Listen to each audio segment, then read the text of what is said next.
The April 10, 2019 Prosper Portland Board of Commissioners meeting is now in session. So Pam, would you please call the roll? Commissioner Platt? Here. Commissioner Gambetti? Here. Commissioner Moreland-Capuya? Here. Commissioner Myers? Chair Cruz? Here. Thank you. All right, Commissioner reports. Commissioner Platt.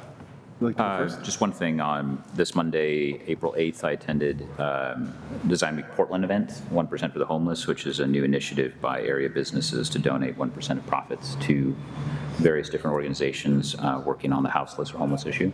So it's a good movement to see get going, and I think something we should consider being supportive of. Okay, great. Thank you. Commissioner Moreland-Capuya? Nothing to report at this time. Okay. Thank you. Commissioner Gambetti? On April 4th, I attended an executive committee meeting regarding the 100 Multnomah building, and then on April 9th, an executive committee meeting regarding the Broadway corridor. Great, thank you. See, on the 13th, March 13th, I attended the Portland Means Progress Early Adopter event. It was a great event. On March 20th, I attended a Portland Center Stage board meeting, and on the 8th of April, I attended the Northwest Neighborhood Cultural Center board meeting. All right, Kimberly Branham in the Executive Director report. Good afternoon, Chair Cruz, Commissioners. We have a full agenda, so I'm going to keep my report brief and just highlight a couple of recent and upcoming milestones. So I too was able to attend the kickoff for Portland Means Progress with Mayor Wheeler and Chair Cruz and early adopter businesses and a number of key partners.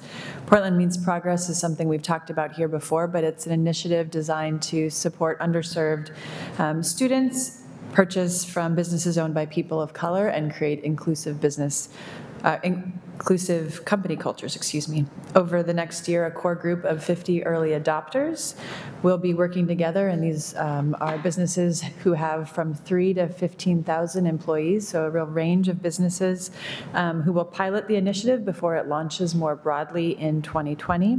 So I'd like to appreciate Andrea Gall, Yvonne Smoker, Trolls Adrian, Tori Campbell, Ann Mangan, and Lisa Norwood for their leadership, alongside the fantastic group of partners highlighted on the website. You can go to portlandmeansprogress.com for more information. I also want to recognize Bobby Lee for his incredible leadership and just appreciate him not only for his work with Portland Means Progress, but with a number of initiatives in his 2 years here as Economic Development Director. He's been an incredible leader and partner. We're proud that he has landed a new position as the head of Seattle's Economic Development Department. We will definitely miss him, but really just appreciate all of the work he's done and the lasting legacy that will continue to hold. So thanks, Bobby, for your work here. I also joined Multnomah County Chair Deborah Kafori and spoke at the opening of the new Gladys McCoy Health Department headquarters on Wednesday, March 20th here in Old Town. Prosper Portland partnered with the county on the construction of the new headquarters and provided more than $36 million for the project. We are delighted to welcome the county staff and the incredible services that they provide here to the neighborhood. And so it was really it was a meaningful event on multiple levels. Looking forward, we are encouraging people to attend the Opportunity Youth Fair on Friday, April 19th. We're excited to join Gateway to College National Network and Work Systems, Inc. in hosting the second annual Jobs and Resource Fair targeted to 16 to 24-year-olds, including those who are out of school and out of work. You can visit gatewaytocollege.org and click on events for more information, but if you know a 16 to 24-year-old who's looking for employment opportunities, please send them. Last year there were hundreds of people who were employed on the spot, so it really is a fantastic opportunity. And finally, please mark your calendar for the 4th edition of My People's Market, which is scheduled for Saturday, June 1st. The market will run from noon to 7 p.m.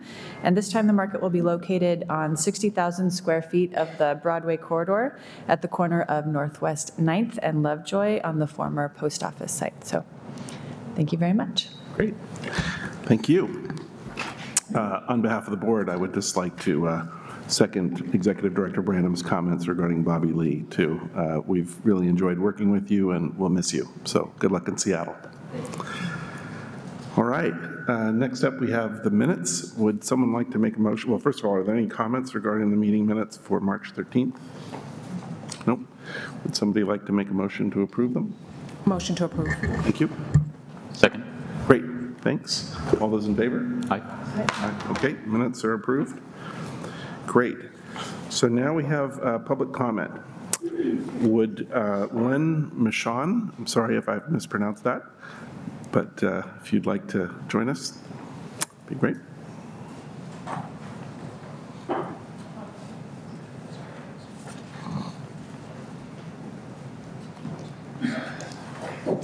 Thank you very much.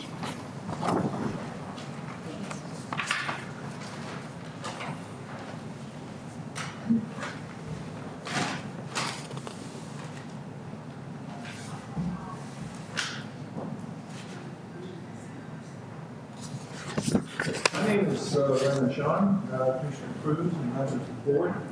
I'm president of the South Portland Neighborhood Association. Turn your mic. Oh, I'm sorry. There? There we go. All right. Okay, thank you. Commissioner Cruz, members of the board, my name is Len Michon. I'm president of the South Portland Neighborhood Association. North Macadam URA is a significant portion of South Portland in land mass and population, containing about 3,000 residents of the 6,000 plus that are in South Portland. A draft budget was presented to our board last week. I'm here to address our expectations. I'm sure you're aware that Prosper Portland North Mac URA objectives include redeveloping the district into a mixed-use central city neighborhood with a spectacular greenway and park system, improved transportation infrastructure and accessibility, enhance the public amenities and uses, including a greenway and riverfront improvements and access. The letter that was provided to you states our priorities. And behind the top letter is my letter of February 9 of this year, encouraging both the city and the Zidell family to return to negotiations to arrive at a development agreement on the Zidell property. This basically is the property here. It's a blank slate, pretty much. Okay.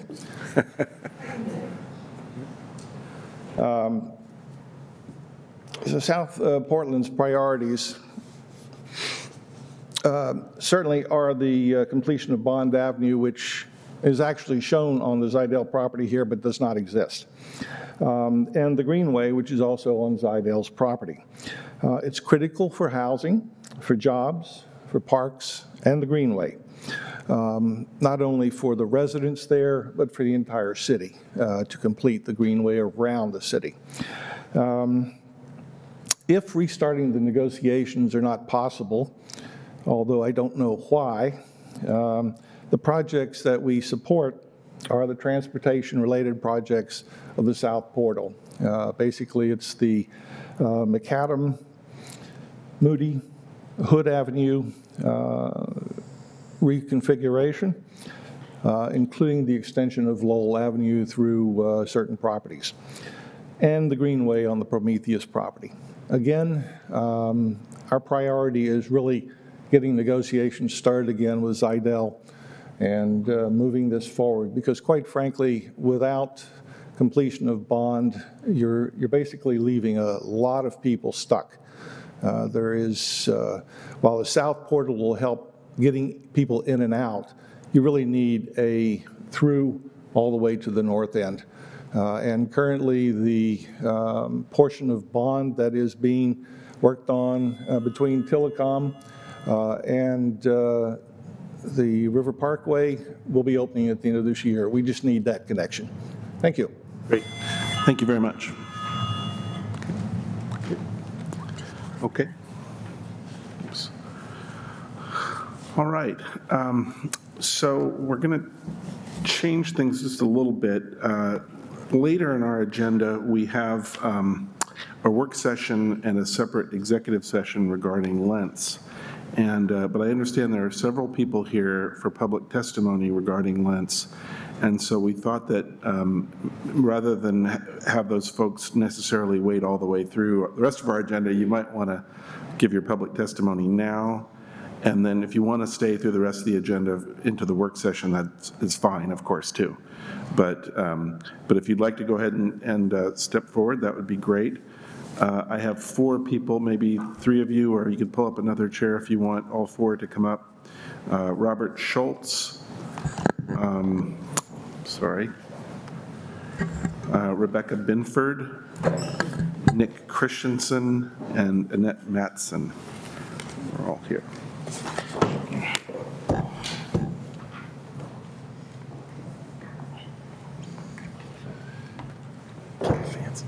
Thank you all for coming today. Thanks.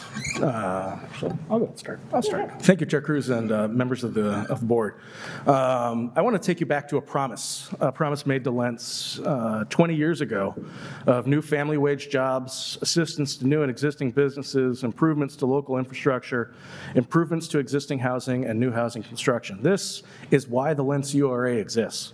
This is a promise made to the community that for decades has been asking for the government to come help make Lentz a successful and vital part of the city. The plan stalled for years. You may remember the Willamette Week story in 2014, raised and confused about the PDC's seemingly directionless effort to buy property, tear down buildings, and do little else. That resulted in a serious effort informed by public process in 2015, and the PDC wisely said, anyone who wants to build on our vacant land, come talk to us. Let us know what you want to do. And only one party came to the PDC back then to talk about 92H. It was Palindrome Communities. That's the developer that recently completed work on 126 affordable units in the Lentz Town Center at Oliver Station. That effort also led to the construction of Lentz Commons by Prosper and the Woody Guthrie Place project by Rose CDC. In total, that public process in 2015 led to the completion or construction of 210 units of new affordable housing. It also came with a promise that the affordable would come first and market rate would happen in a second phase after the new Copper Penny was torn down and the PDC was having more success achieving those initial goals of family wage jobs, supporting new and existing businesses, and improved infrastructure. We had a promise that we would have a blend of market rate and affordable housing in the Lentz Town Center. Despite what some of the advocates from outside of Lentz may tell you, the sky is not falling out there, quite the opposite. There is no rush of private sector investment east of 82nd Avenue, and it may come someday, but it hasn't happened yet. There is no surge of speculation along recently reconstructed Foster Road. There are no trendy tech offices being built on the MEX line or along our bike trails. In part, that's because of a lack of tools. For example, where Prosper stayed neutral on opportunity zones, Green Lentz actively opposed them. So we're actually a less desirable neighborhood for private investment. It's another hurdle for Prosper as it tries to achieve its community-led vision. The fact is, hundreds of Lentz residents took time out of their lives to participate in this public process, including the most recent one this winter. This is not a cycle of broken promises, as some have said. This is a promise that needs to be kept. I've seen, in my 10 years in Lentz, so many proposals for 92H come and go. Ed McNamara's Affordable Housing for Senior project, the Eco Demonstration Park that took years of discussion only to fall apart.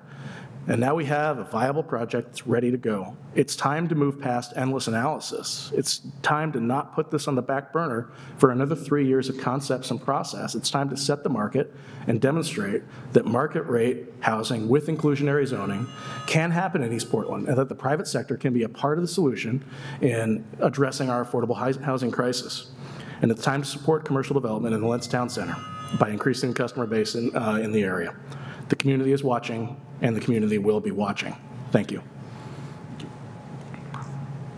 By all means.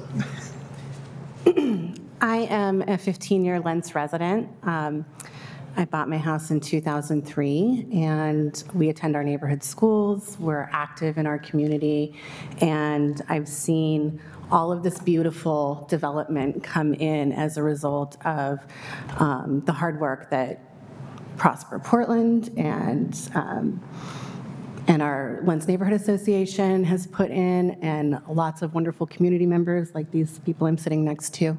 The thing that I wanted to emphasize from Nick's testimony is that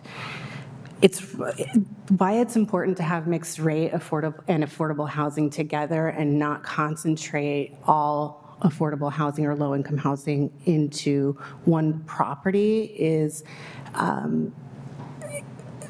the impact that it has on the people who end up living in those properties.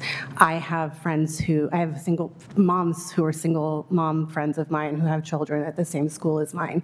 And living in a mixed-use building is a huge opportunity. She, as a single mom, can help her neighbor with his FAFSA. His parents don't speak English. She is Guatemalan and she's bilingual. And there's this beautiful sense of, resourcing that comes from building diverse communities inside buildings, inside of multifamily housing. And I think that we lose that if we concentrate just affordable housing and we isolate people. And that's why from the perspective of a mother of a child in a diverse community with a diverse school, I want more affordable housing, but I also want a balance. Thank you. Hi, Robert Schultz, currently on the Lentz Neighborhood Association as public safety. So not really any connection to this. I'm also in the NETS, Neighborhood Emergency Teams. I'm a father of 3. In fact, I'm even running for school board. Why not, right? Throw your hand into many races, right? I'm not a particular fan of Prosper Portland being in the housing game. One of your missions is to develop economy, and I don't see how more housing in a market where all across town we have unrealized housing present is going to further help our neighborhood. I certainly don't believe that low-income housing would benefit our neighborhood at this time, given that, as Nick pointed out so well, that was already delivered on early on with this process. I think a 5-year plan in this marketplace is a little antiquated. This plan and design to have this be more housing was developed 5 years ago, and things have dramatically changed across our city in 5 years. I've been here since '92, and obviously since '92 to now, you can all relate, there's been huge changes to our city. Even our commutes are dramatically different, and how we spend our time, where we spend our time, how we access the outdoors has all been changed. So why are we using this antiquated plan to develop more housing when Prosper Portland's mission is really more about economic development? I would personally prefer to see something in that lane, jobs and job creation, trainings, things of that nature. And I haven't seen that really done with regards to this project or the other part of this. You have retail space, and if I recall, 6,000 square foot of retail space unrealized at this time. You have some anchor stores, I guess, I'm sorry, it's probably the wrong term, but you have like the gym, right? And so what is there, 15, 20 jobs there. And then you have the dentist, which is actually transported from Eastport over to there and consolidated. So you're not seeing this job growth and development. The local pizza shop that used to be on, Harold and 82nd, moved out, couldn't afford the rent. He's looking to come back to Lentz. And when I talked to him 3 days ago, his success with Prosper Portland had been very nominal, trying to get back into the neighborhood, getting some assistance. And so for me, and obviously I'm a little bit in opposition to some of these folks who I respect very much, I would prefer to see job growth and job creation and an effort made to bring work into our neighborhood and to bring job training into our neighborhood. And I don't believe that this 5-year-old plan really does that. And I felt compelled enough to come down here that at 3 o'clock when I had to pick my kids up, I picked them up early so I could be here. I'm a single father, so they're hanging out, right? And they're oblivious to the whole thing. They like the Boys and Girls Club. They like that I'm the event coordinator for Lentz Fair and we held it in that vacant lot. So obviously we love that. But I mean, that's not realistic long term. At any rate, they liked the lot. They liked the goats. They're oblivious to if there's housing there or not. So I don't think our youth is really connected to what this means long term. So that's where the responsibility of you fine folks comes in. Is the long-term success of Lentz tied to more housing, or is it tied to more economic development for those that are present? So thank you for hearing me. Thank you. Chair Cruz, members of the Commission, my name is Annette Mattson. I serve on the Mount Hood Community College Board and the Mayor's Economic Advisory Council. I was a member of the Lentz Urban Renewal Advisory Committee, the Neighborhood Economic Development Committee, and the Lentz Stabilization and Job Creation Project. I chaired the Lentz 5-year action plan. The plan revisited the years of studies as well as community priorities and gave direction for the last years of the urban renewal area.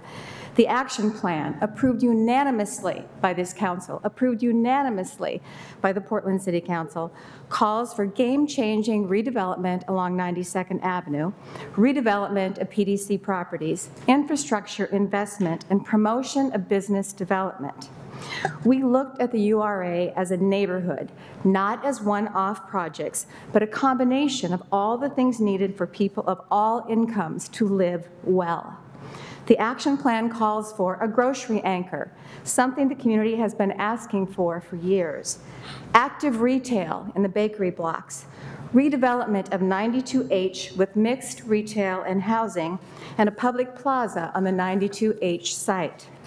The plan calls for preservation of affordable housing through low or no interest loans for home repairs and the creation of new homeowner opportunities. The resulting RFI committee approved the projects now completed in the Lens Town Center. The committee was thrilled with the palindrome proposals, including a place for the farmers market. I was there when the discussion with Prosper Portland took place on changing the housing mix. The community expected 30% affordable.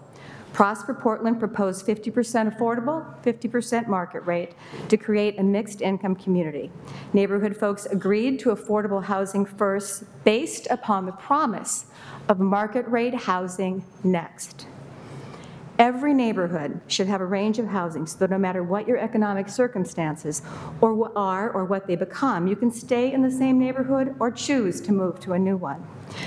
Recently, I sat in Prosper Portland open houses with folks who openly admitted to me they lived nowhere near Lents, yet they claimed to speak for Lents, and they attempted to derail these plans done over so many years.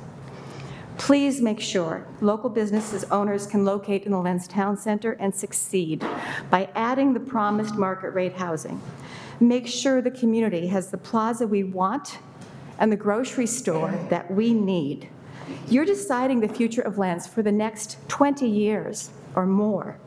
Will it be a food desert with empty storefronts, or will it be a success story in a new era for the neighborhoods east of 82nd Avenue?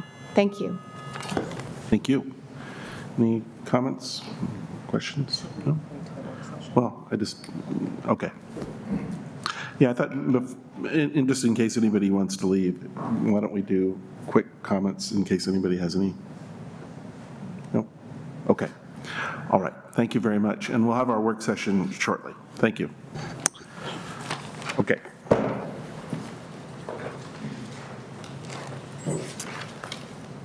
All right, so next up is item 6. This is an action item.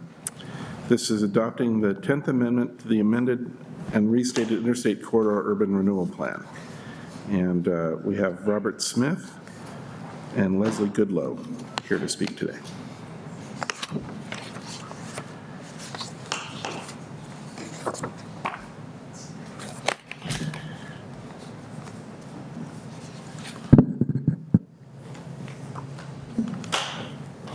Do you mind handing the clicker over?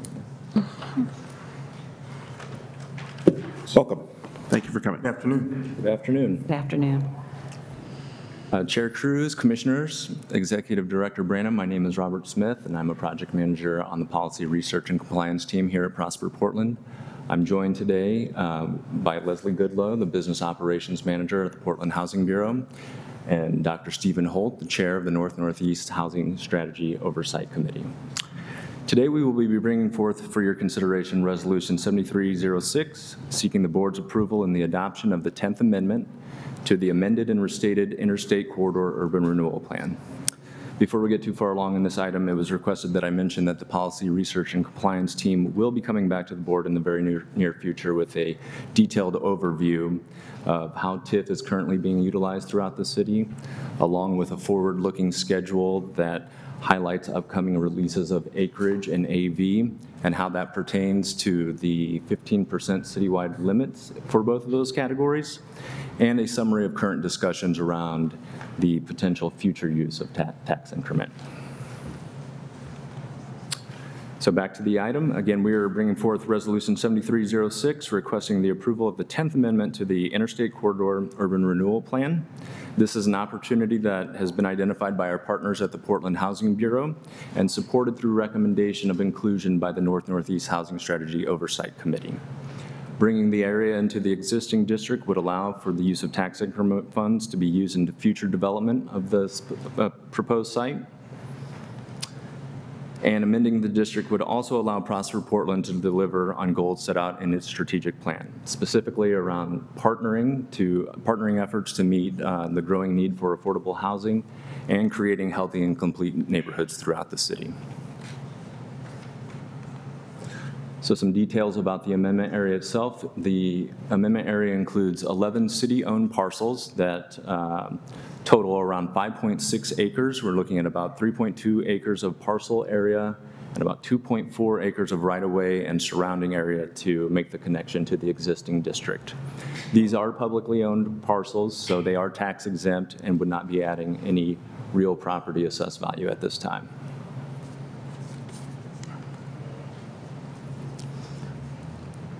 I'm going to back up 1 second. This is also considered a minor amendment. Examples of minor amendments would be changes to projects, programs, goals, and objectives that are outlined in the plan, but also additions of land area that is less than 1% of the existing district area would be considered minor. This criteria qualifies this as a minor amendment and allows us to bring it before the board today for approval. So we'll look at where the area is located. This is a map of the existing interstate corridor plan. And the area that is referred to as the Cary properties is located in North Portland. And this is just a couple blocks south of North Lombard Street and just east of where the Peninsula Fred Meyer is located. So we'll zoom into this aerial view here. And we can see the vacant site located there where the trees and grass are. And then the shaded transparency is the existing interstate corridor urban renewal area. And here's the configuration of those 11 publicly owned parcels. And then the amendment would then extend down the right-of-way, pick up those parcels, and then make its course back to the existing district. So that's kind of a high-level overview of the amendment. At this point, I'm going to turn it over to our guests, where they'll provide more details about the role of the Oversight Committee and its recommendation for inclusion, provide an update on the North-Northeast housing strategy, and describe how this effort and the related project contribute to that strategy. Thank you very much. Good afternoon, everyone. I'm the chair of the North-Northeast Housing Strategies Oversight Committee and have been since its inception. Was responsible for actually being engaged in the forums that were held throughout the city and even in East County to gain a perspective of what the need and desire was of community who's been impacted and gentrified. And I'm sure I'm not giving you any information when I tell you that Portland is the most gentrified city in the nation, and we have significant impact specifically around African Americans and home ownership opportunities. I grew up on Williams and Wygant. I'm native to the city, and the Williams and Wygant is very different today than it was back then. So the work that we were engaged in, we've been officially a committee since 2015, and our commitments have been to ensure that the promises historically made are the promises that are being kept. You can look at and see the scope of the work of the Oversight Committee. We're a little unique in that we meet at least 6 times per year, and potentially more than that, to hold accountable the nonprofit providers, the work of the Portland Housing Bureau, et cetera, et cetera. And any monies that have been spent through tax increment financing in the urban renewal district, all things that are going on toward development come through our committee for overview, for review, for feedback and input. So everyone can read. I won't read what it says, but you get the idea. Our 4 areas of focus are preventing displacement, creating new homeowners, creating new rental homes, and land banking. I will talk a little bit about preventing displacement. I mentioned already we are this very gentrified and very displaced environment, and many of the historic homeowners are no longer here. The neighborhoods are significantly different. And one of the things, or these 4 things came out of these forums and the efforts and the work that we've been doing. So one of the things we determined was very significant was the amount of energy and effort and strategy that gets put into helping those who still own their homes. And there are a variety of ways that we address that and approach that, but we found that to be a very significant piece of our work. And then creating new homeowners, which is giving an opportunity to people who have either once owned homes or never owned homes, but now live outside the area and would like to move back. And you may be familiar with the preference policy or may have heard about the preference policy. And the preference policy is a policy that gives preference to persons who have once been in the area, they, their family, guardians, et cetera, and it's attached to geography and not ethnicity so that it can be sustainable. But to give opportunity for those persons to move back in either rental opportunities or home ownership opportunities. And then, of course, you see land banking. And I will have Ms. Goodlow talk specifically around some of it, and then I'll come back and wrap up our comments around why this parcel is so important. So as Dr. Holt mentioned, we have 4 strategies, and this next slide just gives you an overview of where we were as of January of 2019 on our quarterly reporting. We planned for 300, I think it's 380 units of rental, and we've currently got 146 under construction, and we opened, Carl's at 82? We opened this year? Yes, or 18. 82 open? 80 units opened in 2018. By the time we get done with what we have in the pipeline, we'll have 503, I believe it is, but we're going to be far above the what we projected in our goal for rental development for the monies we have available. Home repair loans, we have, we're projecting about 200 of those. We're at 79, and that's through 2022. Home repair grants, well, you can see where we are. The only place that we're still lagging is in home ownership. That's partially because, or a big reason for that is because the home prices in interstate are significantly higher than other parts of the city. I live in the district, and I think in my neighborhood, the average sales price is about $476, and which is well above what somebody making 80% of AMI can afford, even with a $100,000 down payment assistance loan. So our goal is to develop housing, and so we are working with, so before I go to that, this is where we are so far with home buyers. We have 7 that have used interstate TIF to buy within the district.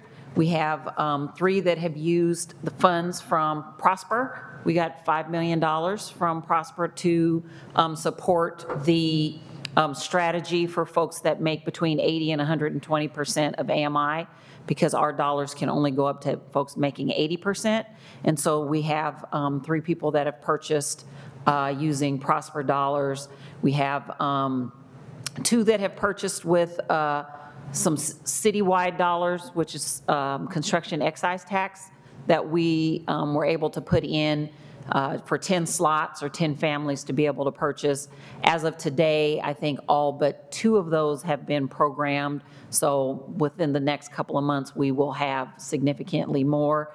And then we've had 4 people that have come through the process were able to purchase without any subsidy. So they were able to buy their families' homes or some other purchase without us having to put any money in. So even folks just going through the program is increasing homeowners. So as I was stating earlier, part of the strategy of creating new homeowners is development.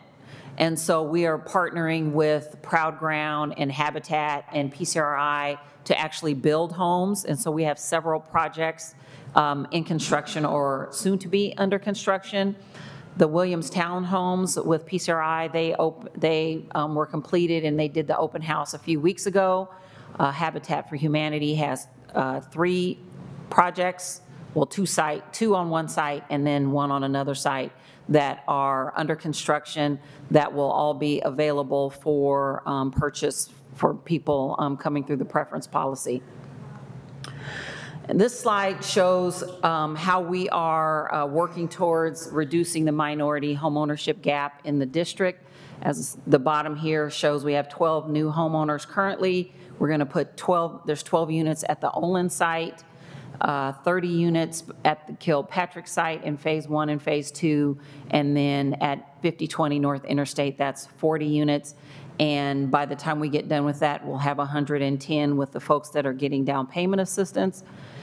We also have had the 14 Prosper Portland DPAL, and then the 10 citywide. So that will get us to 100 and, I don't know, 20, 34 when we get done with the funds that we have available. And so you want to take over with the land banking? Absolutely. So clearly the need to develop has demonstrated itself with the issues identified. Part of that then means grabbing land when land is available. So land banking means just securing property now for future opportunities. Currently, we're in negotiation, or PHB's in negotiation with a longtime property owner in the city of Portland. That was another thing that was important to us, was that when we are land banking, can we also utilize that strategy as an opportunity that's wealth creation for longtime property owners that are within the city. And so currently in process of negotiating that. And then there is the Cary Boulevard property that we just talked about. The Cary Boulevard property would afford 50 to 70 home ownership units. And so the reason why we're requesting this property being brought in to the URA is to secure and provide these opportunities for families that without development, and it's just not going to happen in the URA. So this amendment is very significant for us to be able to deliver on the promises that have been made so that we can keep those. Is there anything I did not mention? Okay. I think that's essentially it. Okay. Do we have questions, comments? So that 50 to 70 units would be on top of what you were showing in that Yes, that would be in addition to what we've already, those 110 are ones that are already in the pipeline. So once this property, we have, and then we'll start looking at how we're going to fund it, and so that would be an addition. And you don't have a development partner identified yet for it? No, because the property's not in the district yet. We just, we just paved the Water Bureau for it, so. Any other questions? No? Okay. One quick question. So I think I read in the press, because I haven't heard much lately, but I think I read a while back about the preference policy, and maybe there were some tweaks coming up to that or something. Is it changed, or is it evolving, or how's that going? Well, I think the tweaks are in how we roll it out and how we are explaining it to people. When we did the first rollout for home ownership, it was very non-specific. And so we had people that applied. We didn't request any kind of income or credit scores or go into any real detail about that.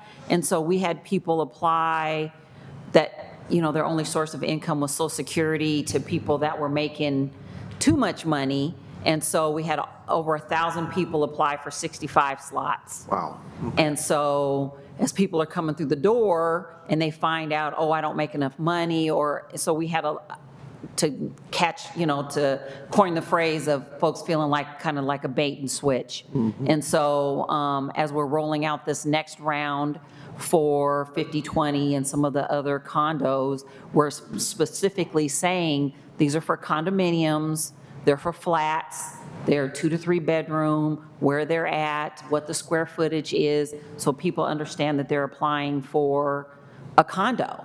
I think part of the issue with Portland, and probably just about anywhere where people want to buy a house, they have in their mind that they want the 3-bedroom, 2.5 bath with a white picket fence and a garage, so that they can have a dog in the backyard and those kinds of things. And there's just not enough land available in Portland, or at least in Northeast Portland, that we could afford for us to buy or build, or even for us to purchase a single-family home for everybody that wants one. And so condos is our next best bet to increase home ownership. And the important thing, and as Dr. Holt and I were discussing when we were talking about the presentation earlier today, is getting people who have been renters to understand that buying a condo still builds equity, and in 5 years or 10 years, if you sell it, even if you don't, through this program, you don't get all the equity, you're gonna have more equity than you did as a renter. So you're not getting any equity when you rent, and you could be a renter for 20 years and they tell you you have to go because they're selling the house, and you just have to go find another place to live. Whereas in this case, a condo, you buy it, in 10 years you decide you wanna sell it, you're going to share the equity with the next buyer so that the next low-income person can become a homeowner just like you were. And so it has been somewhat of a challenge, and so that's probably some of what you were reading in the paper is around condos. But I think with this next round, we're much more clear, much more concise about what's available so that people that are applying know what they're applying for. Great, thank you. And I would just add, when we're talking about the Cary Boulevard property, we're not talking about condominiums, though. We're talking more about townhomes. Townhomes, so it'll be, Yeah. you know, not flats, it'll be townhomes, yeah. Okay. Just a quick question. What are you targeting or thinking the median price will be for these new townhomes? Well, because of TIF, the requirements under TIF, up to 80% for 2 bedrooms or below, and they can go up to 100% for 3 bedrooms.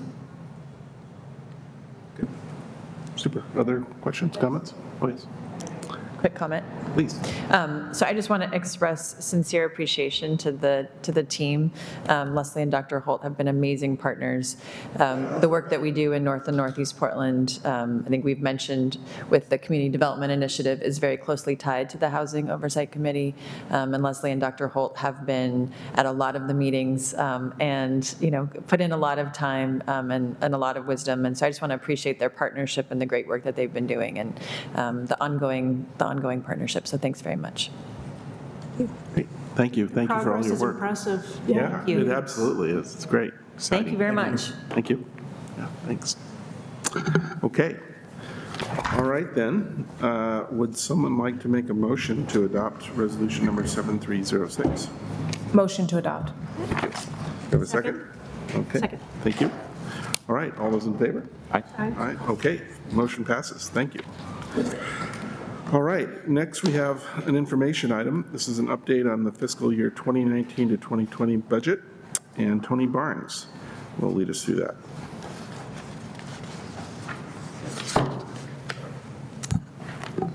Good afternoon, Chair Cruz, Commissioners, Executive Director Branham. I'm Tony Barnes, Finance Manager at Prosper Portland, and I'm here this afternoon to provide an update on the fiscal year 1920 budget process. We're about a little over halfway through the process to adopting a budget for effective July 1st. So I'd like to take you through some of the steps we've accomplished since we've held our work session on January 23rd. Following that work session, we released the requested budget. That was on February 4th. And then following that, the City Budget Office provided recommendations. That's included as, I think, attachment B to your packet on the budget. And then following that, we had a work session on April 1st that focused largely on general fund recommendations and what was included in the requested budget. And between March, April, and actually ongoing, we've been engaged with broader neighborhood and business advisory group outreach over the last couple of months to incorporate into the budget but also really as an ongoing process moving through recommendations after the budget's adopted, and I'll talk a little bit more about that as we talk about the recommendations. So for the general fund recommendations provided by the City Budget Office, this is part of their annual process. Once they receive the requested budget from bureaus and Prosper Portland, they provided an analysis on the general fund requests. This graphic illustrates the trend of general fund resources over the last few years, going back to fiscal year 14-15. This current year we're in, fiscal year 18-19, it was the highest amount of resources provided to Prosper Portland in the form of both new one-time and ongoing resources. With the 1920 budget, we submitted a request of $7.7 million. That included $1.8 million in new requests called Directions to Develop. So that included dollars for implementing Portland Means Progress, additional dollars for My People's Market, as well as coordinated community development, joint efforts with Bureau of Planning and other bureaus in specific areas. The City Budget Office, recognizing or looking at the financial situation of the city and specific requests that were coming in at this time, recommended $0 for additional packages. So the total recommendation was just the base general fund budget of $5.9 million, shown by the last bar there. So that's what the City Budget Office recommended at this time. On April 1st, Chair Cruz, Executive Director Branham, and staff provided an update on the requested budget during the budget work session with City Council. It was a half-hour session. We provided an overview of our requested budget, specifically the program offers and some of the accomplishments that should take place over the next year, including traded sector business development, inclusive business resource network, Neighborhood Prosperity Network, and workforce development outcomes to illustrate what we can accomplish this year and going forward next year with our base general fund budget, but also talking about the accomplishments that could happen with the requested budget. There was a question regarding if the $1.8 million, if there was a smaller amount allocated to Prosper Portland through the budget process, what would be prioritized, and we responded that the priority would be focused on Hill Block process, as well as Portland Means Progress, as well as the let's look at my notes. My People's Market. Thanks. So as I mentioned, since March, we've been engaged in broader community outreach, largely focused on TIF districts, larger community input, in addition to working with our budget advisory group that convened back in November and December. So we've conducted outreach with about 11 groups. Some of that outreach is ongoing. The packet, I believe attachment B in your packet, includes a summary of that information. Most of the input was supportive of the budget allocations, the resources that generally align to action plans that have been adopted in the different TIF districts. There's specific requests and recommendations for specific projects or types of project programming. In certain cases where funding might be allocated at a larger level or more general level in the budget, but we're still going through a feasibility process to determine more specifics on those projects. So some of those items have been voiced in those letters or that those recommendations, including, for example, in Gateway, community members discuss prioritizing programming towards the Education Center, Economic Development Center near the Gateway Transit Center. Another example of more recent outreach in South Waterfront, North Macadam, As provided by testimony today, members expressed interest in being able to weigh in on how infrastructure investments in South Waterfront should be prioritized between continuing Bond Avenue, South Portal, and other transportation projects. Right now, we have a large line item over the next 5 years for infrastructure that could go towards any of those projects. So it's kind of the nature of a lot of the input so far was around how we program going forward into the 5-year forecast, those dollars. So staff will continue exploring these specific project and programming options around a lot of these items, and we'll follow up with both the community and you as we move forward through the budget process and beyond. One item I wanted to address specifically that's changed since we talked about the budget in January is the River District 5-year forecast. 5-year forecast for River District, it includes about $154 million in resources.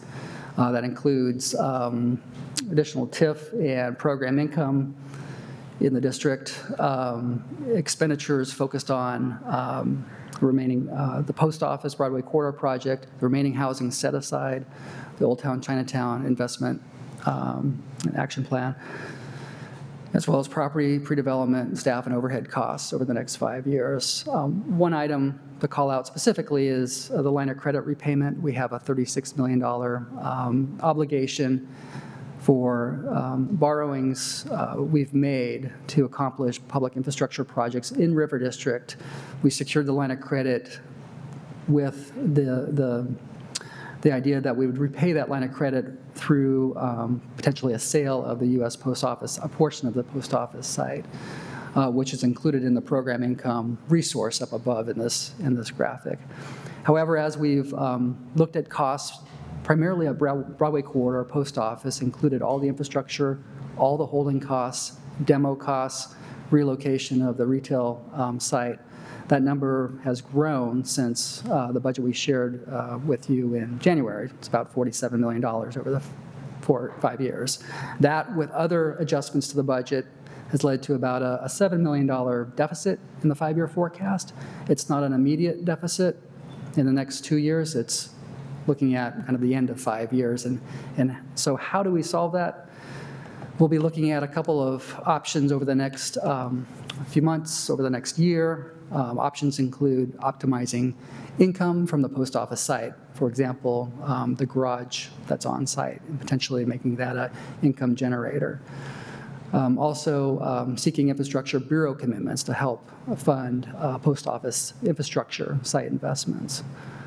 There's potentially other cost savings in the budget, potentially reallocation of some of the administrative costs later in the 5-year forecast. Every year we true up the amount of staffing and overhead costs that's really applicable to each district. So as we look at the forecast farther out and get to 21, 22, and other years, we might be reallocating to other areas and other funding sources based on where the work shifts in the agency. And then finally, as I mentioned, the line of credit repayment, there's potential to look at renegotiating the terms of that and how and when exactly that gets repaid, the $36 million in the forecast. So we'll be providing future updates to you on how we move forward and resolve this in the longer term. So the next step is really releasing our proposed budget, and I'm meeting with City Council on the proposed budget in May. Some of the changes that will be incorporated over the next couple weeks are kind of fine-tuning our staffing allocations by project and program, so and looking at total staffing costs. We talked about 93.7 positions in the budget when we met in January. That number is probably be refined down to about 90 positions, looking at what limited term positions should go forward in next fiscal year. So they'll have some cost savings from what we originally talked about in the operating budget for next year. And we're also truing up benefit amounts and other estimates for next year, and then allocating those costs appropriately. We'll be refining property income and expenses and really bringing this in line with our property plans that we'll be bringing forward to you in May as far as all the property income and expenses.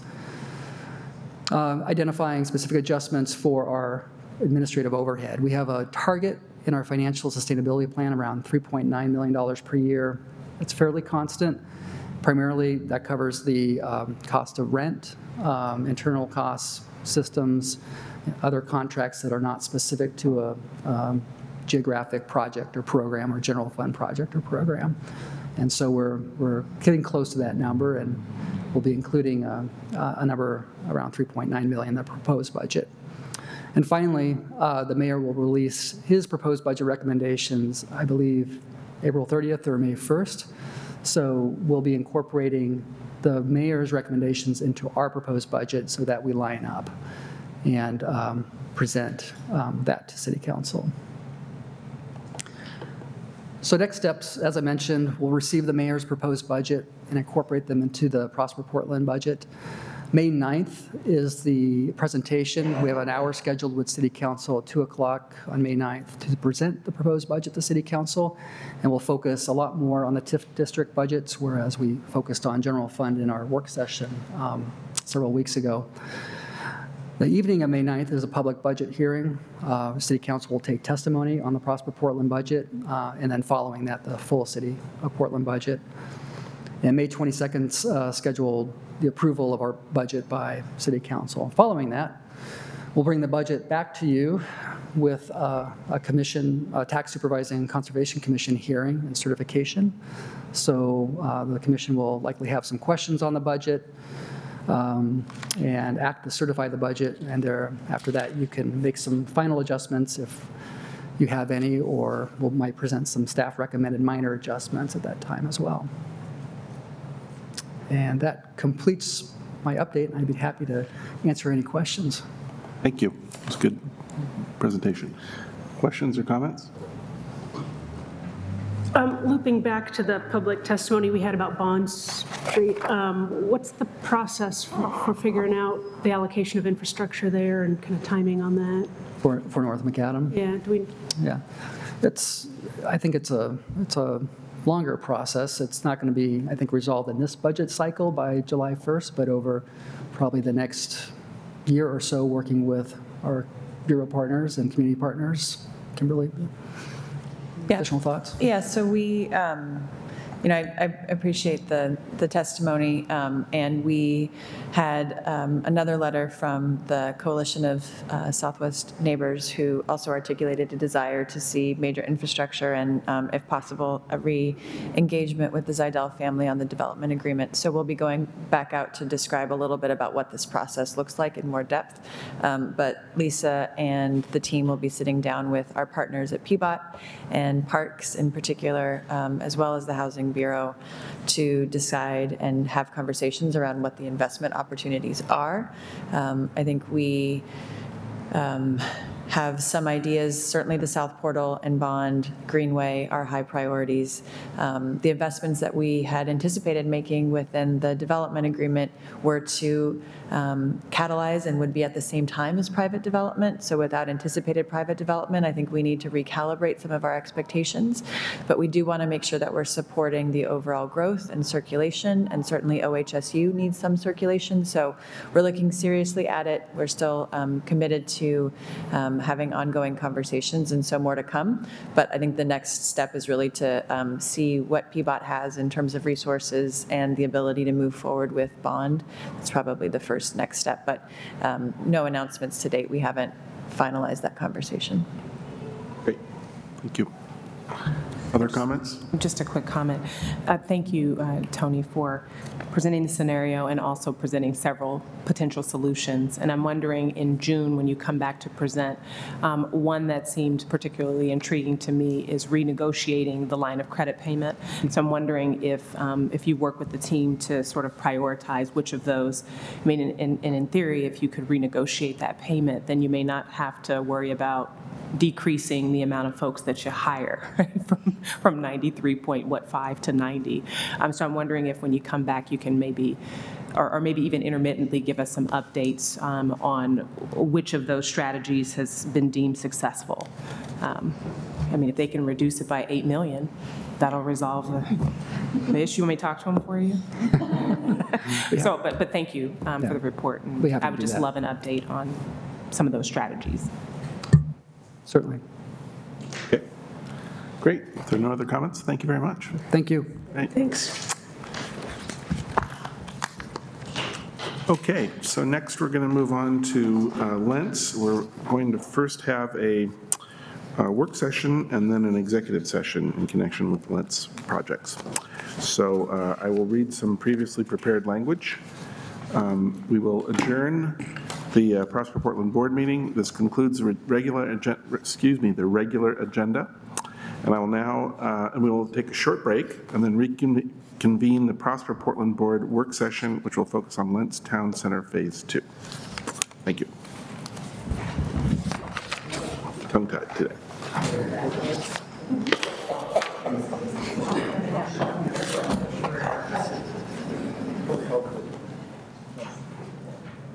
Because